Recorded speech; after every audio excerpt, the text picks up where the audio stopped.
Hey, which corner are you now? Yeah, right. So, are you ready? Yeah, go for it. Okay, on the ball. So, I don't know which of you wants to go first, but just tell us a little bit about where You go first, you go first. So, tell us about your family, your background, your family history.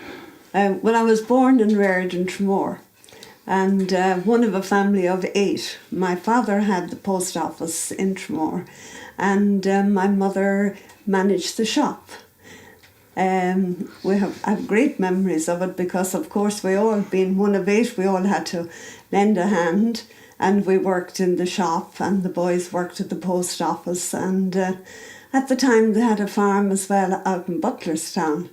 So it was great to get a treat to go out there. And there was a family called Whelans who were on the farm and managed it. And it was great just to go out and to be running around the fields, and especially in the summer. And what was your mother's maiden name? My mother's name was Welsh. She would have, of course, a nickname with all the Welshes in Mooncoin, and they were Naculla, the woods. And there was 9 of them in it. Their father was a great man for athletics, and he was Jack Naculla, that's what they called him. And his wife came from Tobrockney in Piltown, another farmer. But they reared 9 children, but he died quite young. And she had another baby, so there would have been 10, but that baby died. And my mother was about the 4th girl, so that there was 2 nuns, and they used to come when we were young. One came from Lisbon, she was Dominican, and the other came from Africa. So we had plenty of nuns around the place. And then on your father's side then? My father was Brennan, and he was reared in Ballytruckle, in Garvey's pub. That's where they had. But his father had been an RIC man in Waterford. And actually he came with another RIC man. He was posted to Waterford, a Ryan. And that would be Sean Ryan's father. And they married 2 sisters, the Jacksons, in Waterford. So we have many cousins. When you said Sean Ryan's father, Yes. Who's Sean Ryan now? Sean Ryan has the book. They had a paint shop, and then book centre. Yes, he had Right, the book okay. centre. Yes. Oh, now I know who you are. You want to be careful now. Yeah. That was my father's side. Okay. And my mother's side. Okay. And Paddy, can you tell us about your family? Well, right, I'm one of 6. There were 6 of us in the family. My father, we came from a place called Luffney. In Irish, it's called Fluchna, wet land. That was how they made Luffney out of Fluchna, I don't know. But there was 6 of us in it. My father and mother, we were in the farming stock. We grew up on a farm. Father was one of about 11. 11, and his brothers and sisters, there were 2 priests in it. As always out in the country, you have somebody a priest or none, but we all went our separate ways. And I've worked for 37, 38 years in Waterford Crystal. I had worked in Dublin for 2 years and came down and I worked in a Department of Agriculture in Catherine Street for 2 years, and then went to Waterford Crystal, and I was there for 38 years. And my brother, we have a brother in... Just your mother's family. My mother was Purcell, and her brother, she had a brother who was Pádraig Purcell, who wrote on the Irish press for years as a GA correspondent. And he died roughly, off the top of my head, 15 years ago there, but he lived in Dublin. And there was another sister, or was it a brother? No, another sister, Mary Purcell. She was an author, wrote a number of books, biographies of saints, basically. And she was a teacher. And my mother and herself were taught or to their learning and teaching up in Monaghan. and it was a well-known school, St. Louis of Monaghan, that was the school in those days. But and she taught for a while out in Castletown, on the back road there was a schoolhouse, Castletown, just now a dwelling house. But my mother was a person, she came from a place called Portnaskilly, I'm wrong, Portnahully. It's down near the paper mills. As you go in by the paper mills, you hit into Portnahully. It's on the side of the river practically again. And then your grandparents, where were they? My grandparents was a Richard Purcell from Portnahully also. He was a teacher, he was a principal in Carrigean. He got did his training in De La Salle in Waterford. And my grandmother on my father's side was a Hennebury. She was from Luffney also. They were all, this is one of the places where, as I said earlier to you, there was 13 farmers' houses, one after another. And of course they got interrelated, intermarried, and that's how the whole thing evolved as such, really. Now, my brothers, we were all into hurling. We were hurling mad. Of course, coming from Kilkenny, that's natural, I suppose. But we were hurling mad, and we hurled morning, noon and night, and fought and hurled.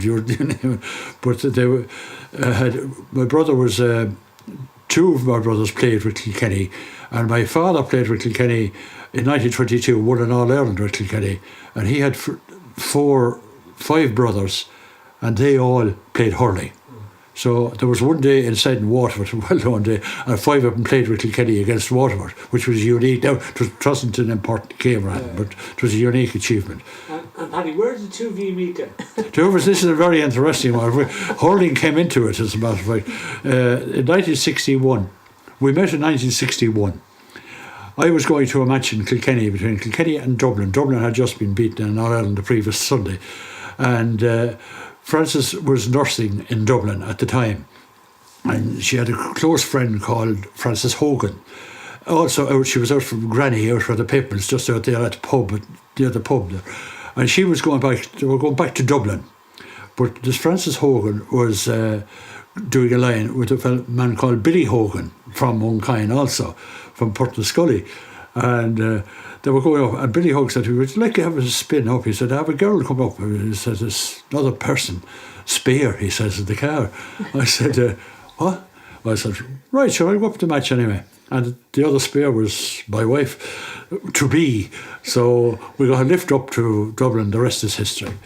We got a lift to Kilkenny, sorry, the rest is history. And why were you going to the Kilkenny match?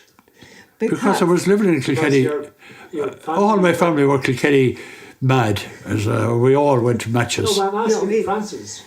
She knew I was going. No, I hadn't a clue.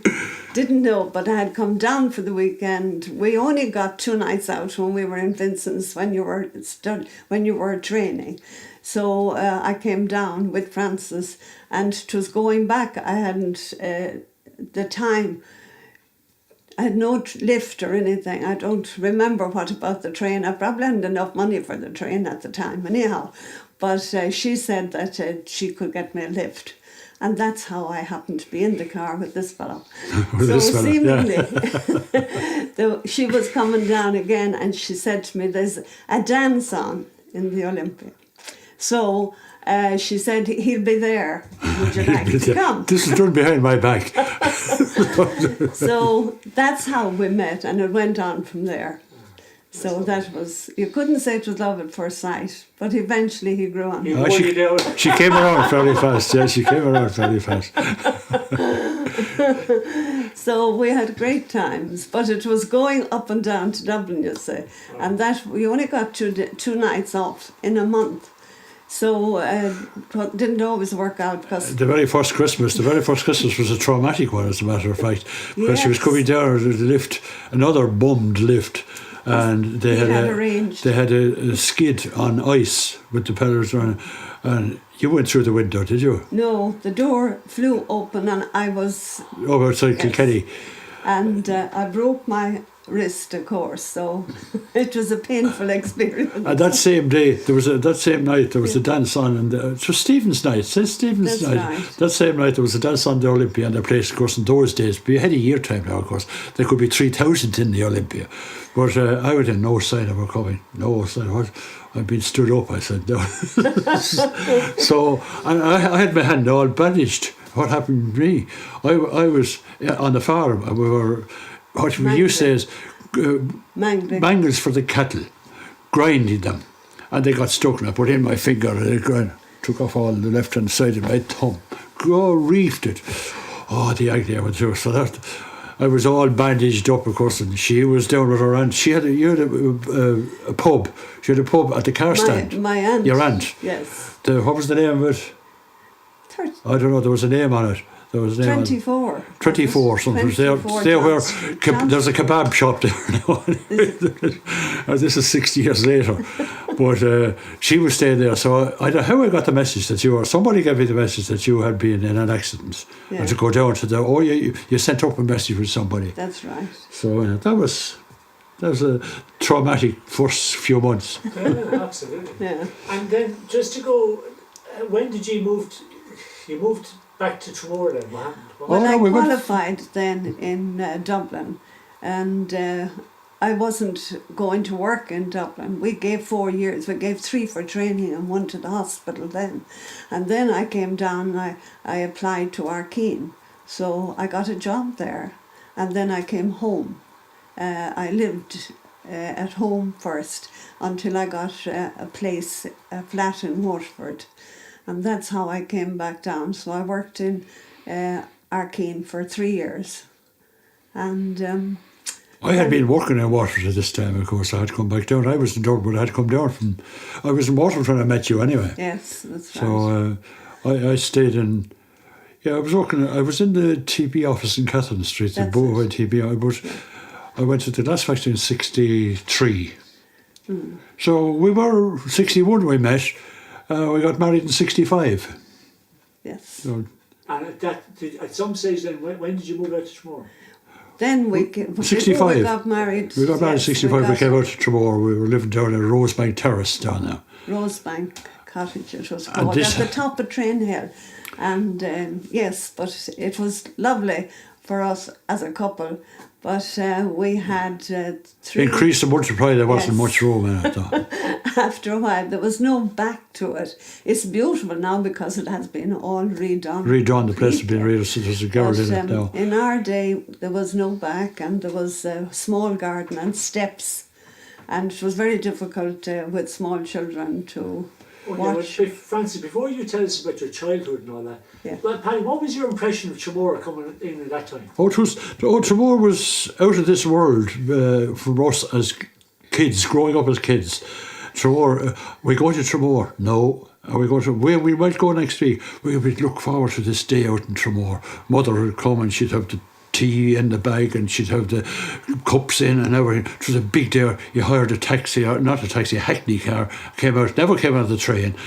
Drove out and he'd come back in the evening and bring you home. This was an outing once a year. Once a year now, not every day or once a year. But even still, Tramore was... What would I class it? I don't know how I would class it. It was out of our reach anyway as youngsters to get to Tramore. But once we got there, it was a big plus. Big plus. And even when we came out of Tramore, the population in Tramore was about a little under 3,000. But what kept you awake? Oh, God, What was yeah. the biggest I spent days the sea, the noise of the sea. It's coming through, and the noise of the sea would get me. I can't sleep. The noise. Oh, wow. And someone said, "What noise? Don't you hear it?" "No, I don't hear it now." I said. I was far removed from that type of atmosphere, that type of climate. Yes.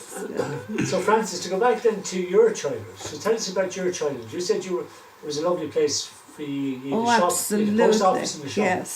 So And tell us, who did you remember coming into the shop and all that? oh my goodness. Well, everybody, because there was one other drapery shop, and that was Martin's just up the road. But my mother was a wonderful well, she had come back from America, you see. My father and mother worked for 10 years out in America. And she had seen all the styles and all the things that people would like. And when she opened that shop, she had a dressmaker come in. And she used to be upstairs in the sitting room at a window, and she'd have the sewing machine going. And she would, in for 2 years there, I came in to the pub to stay in the winter and to see the fellows getting their drink but putting it on the slate. And the slate was up in front of everyone. So their names were on the slate? Yes, the name was on the slate and how much they owed. You go, oh, it's so old, so much. So that sort of put pressure on them to pay up, didn't it? Right. So that was the idea behind it. The idea was to have it, people would be aware of it all Yes, the time. yes, yes. Well, they could take too many and not know what they were, how much they were in debt. And yet she was a wonderful, she worked now, my Aunt Daisy, she worked in the gas works, and she spent her life up in Lady Lane with the Children of Mary. They used to look after the old men and old ladies up there. Well, it was Vincent and Paul everything she gave to them, you know. I'll go back to your own place in Tramore. Yes. You had a post office, but you also had this kind of shop that sold everything. Tell us what Yes. they sold. They sold from runners for small children up to adults, shoes and clothes, cigarettes, all the things. And you didn't have to buy a packet of cigarettes. You could get a few Woodbines and you had a small packet of five, yeah. 10 or 20, you know. And some might just come in and take a few, and we'd put that aside and give them the rest then when they came in again. And But again, and then we had the book, that if they couldn't afford to pay the lot, well, they paid so much, and then every week they'd come in and pay something off. And especially important was the women who came for wool, because everything was knitted, jumpers, cardigans, everything. Even at one time, I remember my mother, she herself knitted me a gym slip. And it was when I arrived in school with this, they sent me around from class to show them what you could do, how you could make a gym slip or whatever. But yeah, she was wonderful to, she knew what people wanted, because she had, I suppose, been in America for so long, she had good ideas and what the styles were. But she made beautiful, now it was a busy time before the summer, because with all the visitors who used to come to Tramore, they would come up and they would buy togs or bathing suits. And I remember I was behind the counter one day, because you'd have lots of people coming on excursions from jobs, and all the workers would come. But this I can still see her face. She came in, she was looking for a togs, and Mother had got this a new material. It was taffeta, and she had got this elastic thread, so they were all gathered, you say, and it was made into togs or bathing suits, maybe they'd call them. But anyhow, I remember she put her eye on this one anyhow, and it was gold, so off she went. And she was delighted to get it. When she came back, she came back and she was fuming, because when she went into the water, the thing became transparent. Can you imagine it? In 1948, to be seen in the nude in the oh my goodness, I'll never forget that she came in, and I was, what could I do? And I give her back her money. So that was one of the disasters. But mostly everything, you know, but she made beautiful, or had made, dresses and the boleros for sun frocks now. But the point is that she made all these things. Yes, all these things were made, but the material was bought in Dublin or in Shaw's or Hearns. Hearns on the Quay was a wonderful place to get lots of material and clothes for the shop. But as well as that, the other busy time was before Christmas, when all these faces used to come for dolls, and all these dolls then that were made. But when we'd come home from school, we'd be up in the sitting room and we'd be stuffing them, putting the arms and putting all the rags or the material that wasn't used would be cut up and it would be stuffed in, but she had to use a pencil or something to stuff it in. So we used to do this. Some of the girls, of course, the boys got away with it, but we had to do it. And seemingly they must have been sold because they were going on for years doing that, you know. And a little bit of hair coming out, and then just the face was put in, and then it had a material around the rest of the body. So it was a forerunner to the rag doll, I suppose, you know. That's very cool. Yes. And just about the people that used to come into the shop, who would you remember from the way back then? Well, all the locals used to come in, and especially on Children's Allowance Day when they'd have the money and they'd buy things. But if you were on from, say, the shop closed at about 8 at the weekend on Friday or Saturday night, and I used to dread one of these. She used to come out to her sister, in Tramore, but she used to make, she'd come into the shop and she'd have a look around, and then she'd be asking, could be tights or nylons it used to be, and she'd want to see all the different colours, and we'd take them down and show them to her.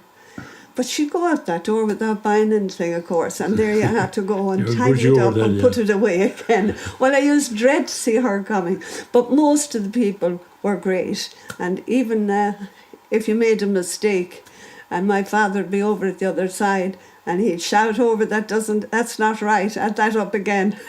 That woman, I can still remember her. She came in, she was a great knitter, and Mrs. Edwards, and she got me the biggest bar of chocolate I ever got for making any mistake. So, you know, there was nice people, and the visitors, we used to look forward to them because families came year after year. They would come from Kilkenny and Dublin, and they'd call in, and you made great friends with people. Yeah. And people could add up things in their heads, really. Oh, absolutely. There was no, I'd have to put it down and add it now. After that, I had to learn my mistake by trying to show them how good I was. But they had no machines or no calculators. You had a pencil and and a book, and you had to put it down. And then if they couldn't pay for everything, as I said, they'd come back the next week. So they'd pay it all. And would people always pay their debts? No. But vast majority would, though, wouldn't it? Most would, and especially because the post office there, you say, it would be so easy just to come across and pay a few pence or whatever. But I also remember that there'd be a knock on the door when the shop would be closed and everything, and this would be coming towards the end of the month, and you'd have different people coming to the door to ask Mr. Brennan, could they have an advance on the children's allowance. Now, things were hard, you say, and people hadn't enough money to feed their children. So that would be looked after, and then he'd be paid back. So, you know, there's none of that sort of, community spirit and generosity, but he was, yeah. But he used to do that, though. He would actually give people... Yes, he would, yeah. He would. Money in advance. Yes. That's fantastic. Yeah. It was, yeah, but Don't that's the way it department was. No, but you wouldn't get that nowadays. Not at all. Everything is department allowed. and strict and all the rest of it. I'm sure you can't blame them. Yeah. And now, I want to get the story about the Pickerstown from your memory or what's been passed down to you. Okay. Because this is one of your... Tell us the story. Well, as kids we didn't know much about it, but gradually meeting people and talking, the Whittles were always friends with us. And my father, Nicky Whittle, of course, and my mother used to say to us, don't give him a fright. And we wondered why. Well, he has a bullet near his heart and something might happen. And then the story would come out that the Pickerstown ambush, and of course we used to go down to Pickerstown for the anniversary around Easter always. And it was that my father, he was only 19 at the time that he was involved in the IRA. And we used to also, we knew that he was involved in it. And he used to come out from Waterford, he said.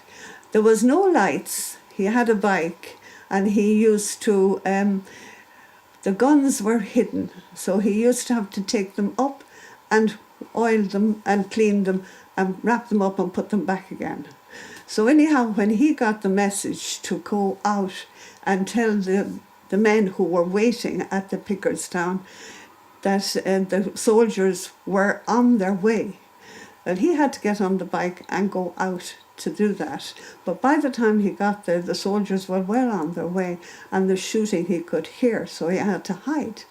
But he did, when he found Nicky Whittle, and he carried him on his back up to a house that they knew on the back road, and those people helped him.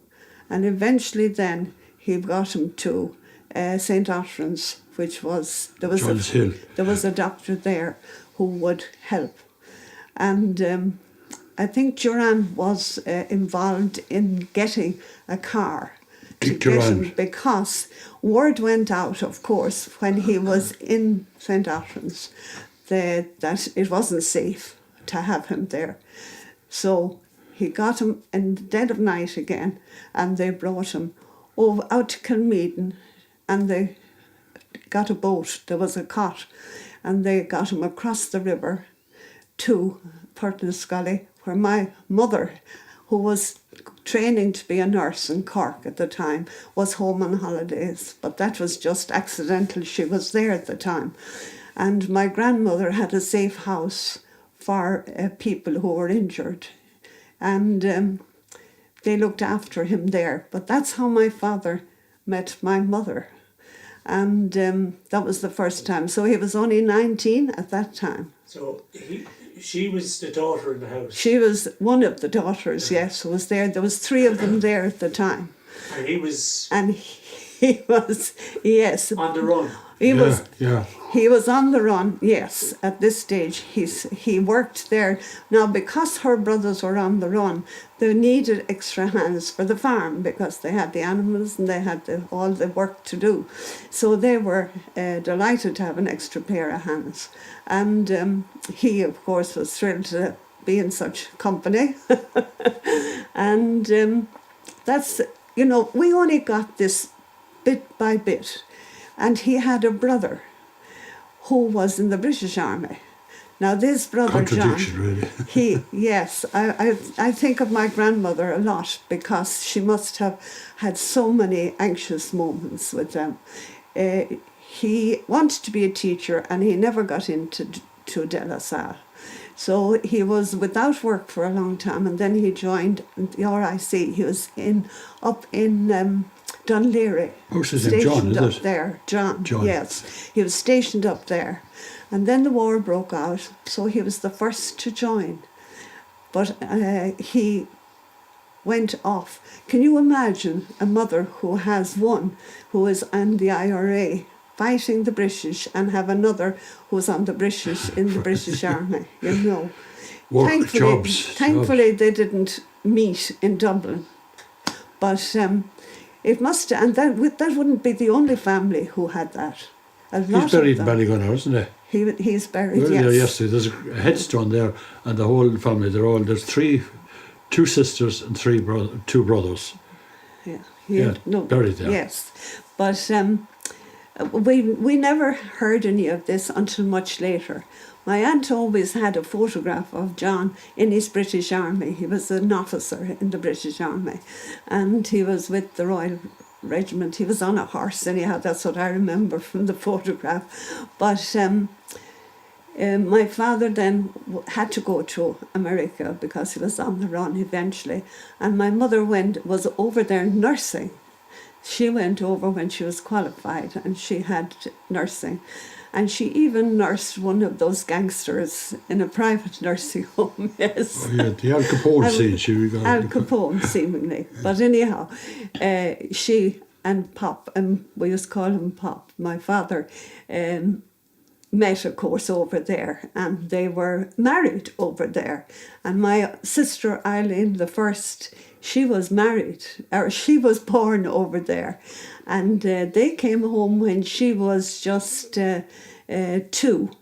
And my oldest brother, Sean, then was born in Tramore. So that was just next door, because my Uncle John, when he was in the war, he was affected by the gas, so that he had to retire and his chest wasn't great.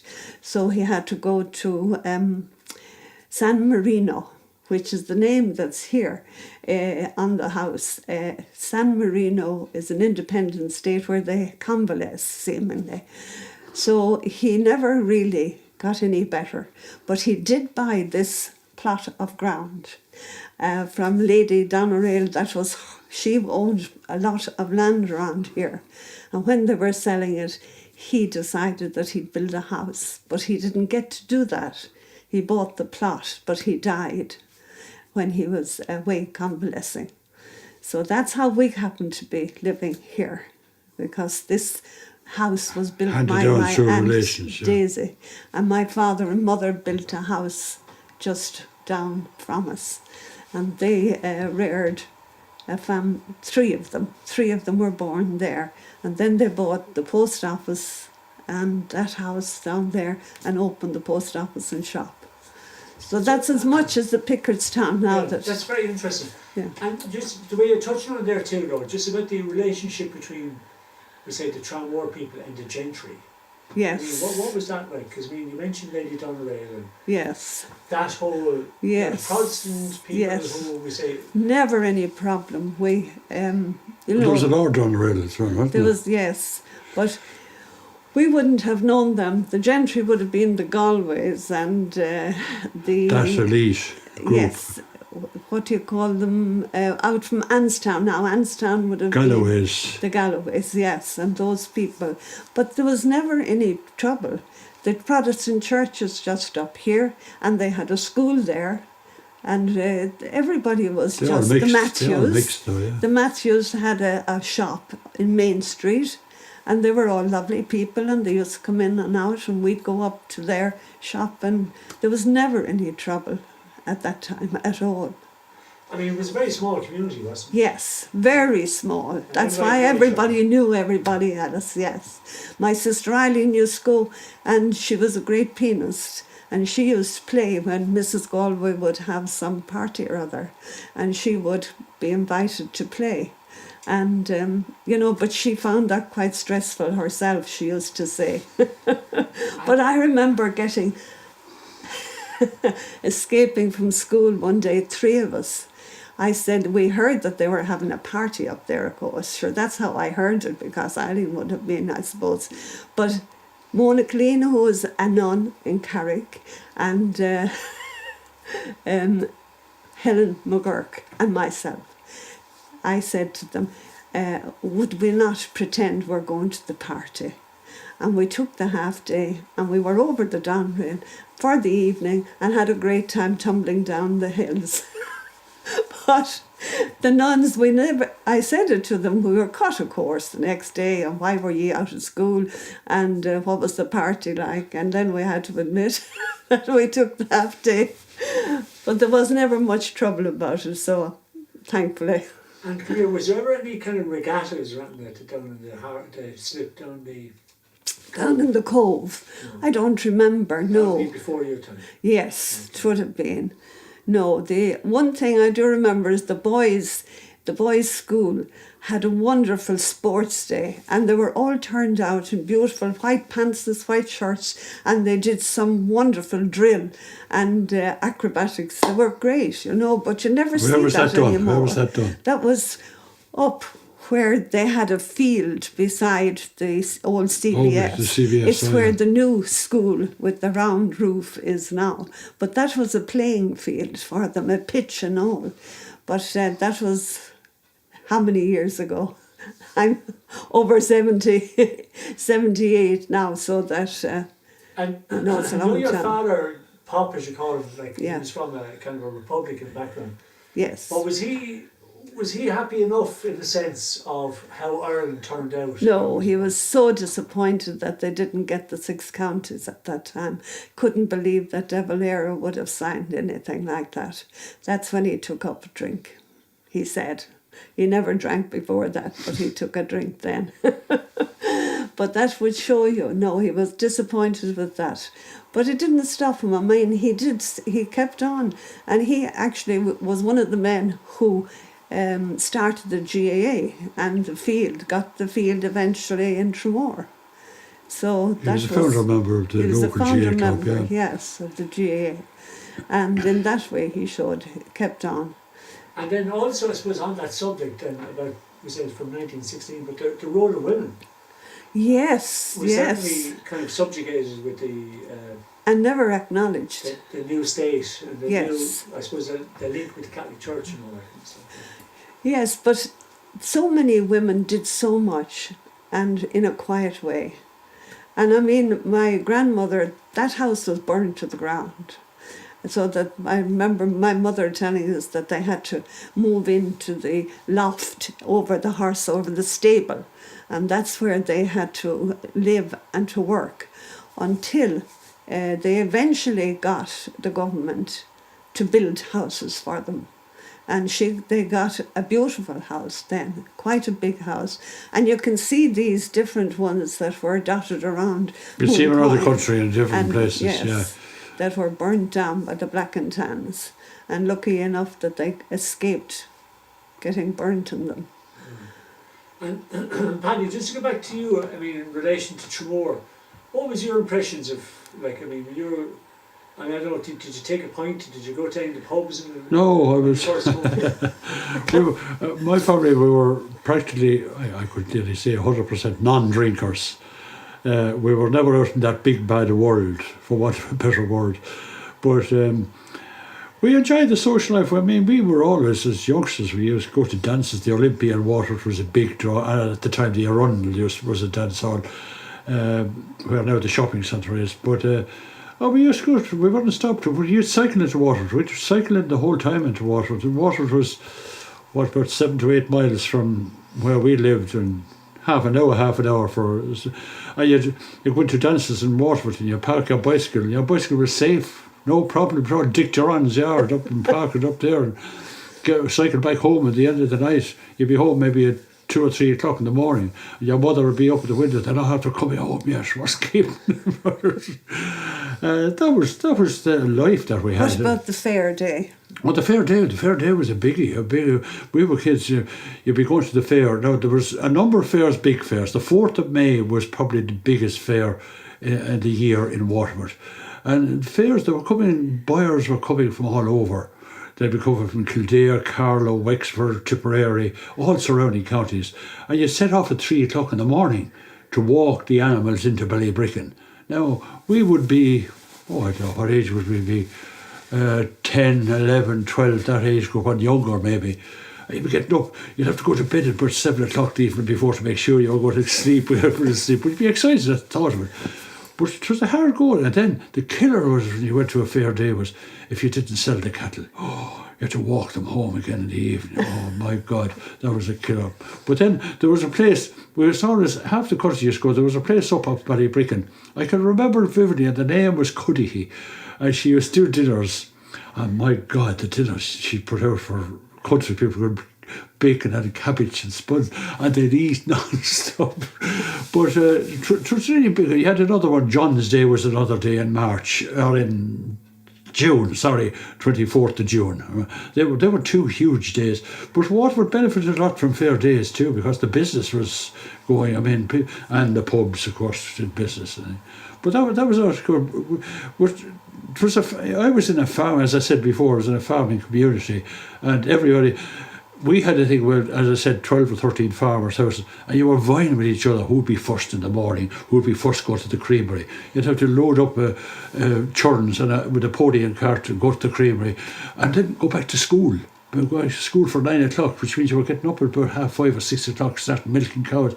This was a regular habit. And the evening time, the same thing in the evening. It was heavy going, but But You had nothing else, that was it. he didn't have time to go to the pubs early when No, we were married because he was so involved in GAA. I smoked. Waterford. I gave up smoking in 1989 and I started drinking. Oh, sorry, hang on a second. But tell us about the GA in Tramore. The GA in Tramore was very, very strong. it was early men. You had the population, you had people interested, but it's gone downhill in the last 6 to 8 years. Very much so, very much so.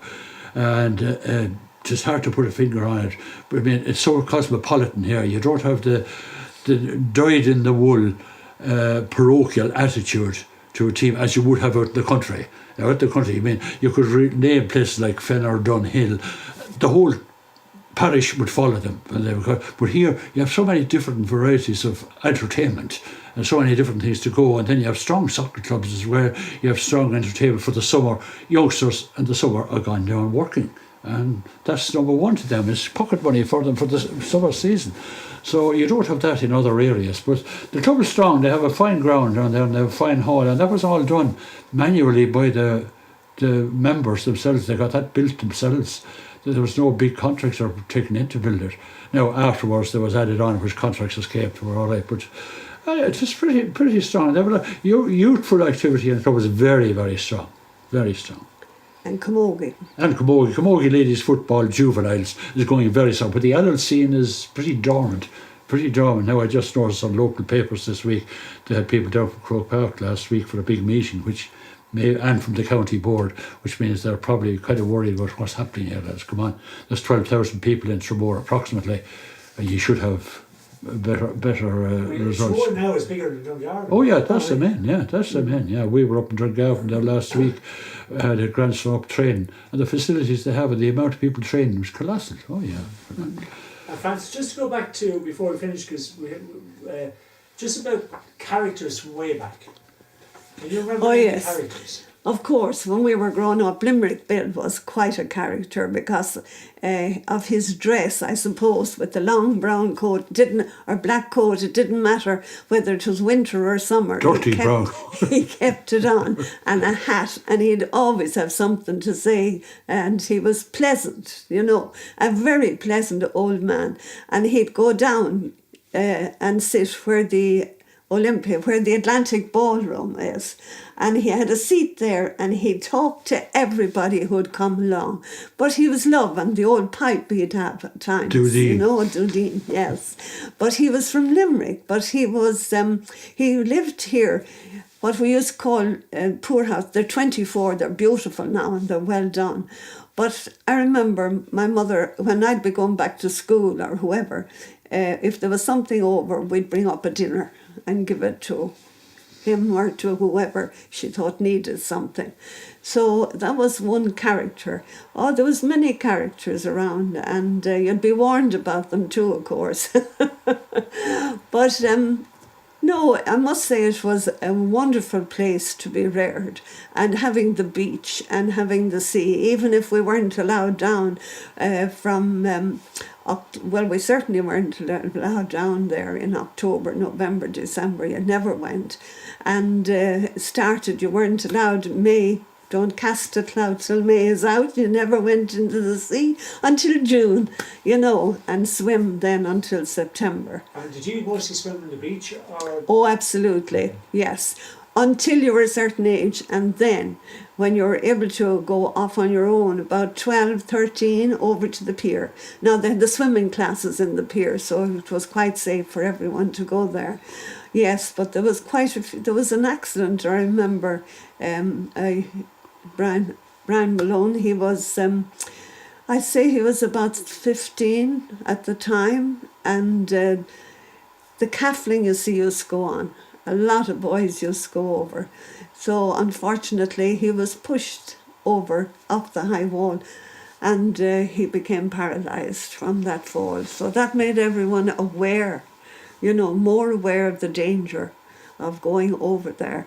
So the Gilmane was never part of it, only for the Newtown Cove for the gala swimming. But other than that, it was too cold over there. It was a long walk, and the beach was so much nicer. because you met people. And would you remember the bathing boxes? Oh, absolutely. And Mam Doll. Yes, Mam Doll was a wonderful person. She was Mam Doll Chapman. They were an O'Connor family that lived down in Queen Street where we were living. And she'd know you. She'd tell you, I'll tell your father if you go out there, it's too dangerous. You know, it was wonderful because it showed you people knew everybody, and they would look after you. And she would sit there and she'd be getting her sixpence for the box. And I remember I had a problem with my arm in school. I had an accident and I still can't bend it to this day. But anyhow, I had difficulty then at that age trying to get dressed and undressed and otherwise. So I had, I was going down, my Aunt Kitty, who had a pub down the corner house, and she'd say, "You're going swimming," and she'd give me the price of the box so I could go in. But that didn't last too long. So anyhow, yes, she'd take the money and she'd look after you and she'd look after the clothes. Then you go off swimming and come back. And would you give her the sixpence? oh, yes. Oh, not at all. Into her, she had this apron. There was no technology. And Put money into a thing. That was technical. She had an apron and she had a big pocket in that, or a purse around her, and that's where the money went. But you see, she knew all the people who used to come every year, so that she had her customers who would come to her. Different era. Yes, and that's not the only box. That was at what we call Cooltraw. So that would be the one straight down the hill that we would go to. Then there was the other place. You had the men's, and then you had the women's, and the men's slip. And you had the Kents who had their bathing boxes over there. Competition. Yes. No, plenty of room for everyone. You know, there was plenty of people who would use them. Well, listen, thanks very much, Toby. That was great. I know it was short, but it was great to get a little insight into. That's the gist of what. Yeah. That was great. But he forgot to tell you about playing the music. He did go to a pub. He went to Croke's pub. Oh, it was a Croke's pub. Oh, yeah, I played in Croke's for about 6 or 7 years. Yeah. 8 years, I'd say. Yes. Micheál Croke was Micheál he's inside in St. Patrick's for 12 months, I suppose now. Yeah. He won't come out of it, but he had the old-fashioned idea. Don't film this now. Don't. We can stop. We can edit it. Yeah, edit it. He'd be down in the pub, and Micheál was the old timer, and he'd have a fag in the mouth, and there'd be ashes, that thing, and he'd be pulling a pint, and the ashes go down. But people looking at this. he got his wages every night. Oh yeah, he did. Oh yeah, didn't go through the Labour Court. He got a pint. I got a pint. And he sweated. He sweated more than that, let me tell you. Yeah. Oh, but the people enjoyed it. It was all right, didn't mind. He did. I used to enjoy it anyway. So and they'd sing. We'd all sing. No, that's the general feel of the place, really. Yeah. But apart from you mentioned Limerick Bill, I think is Limerick Bill in Andy Taylor's book there. He isn't is, it? yes. I think he is. Yeah.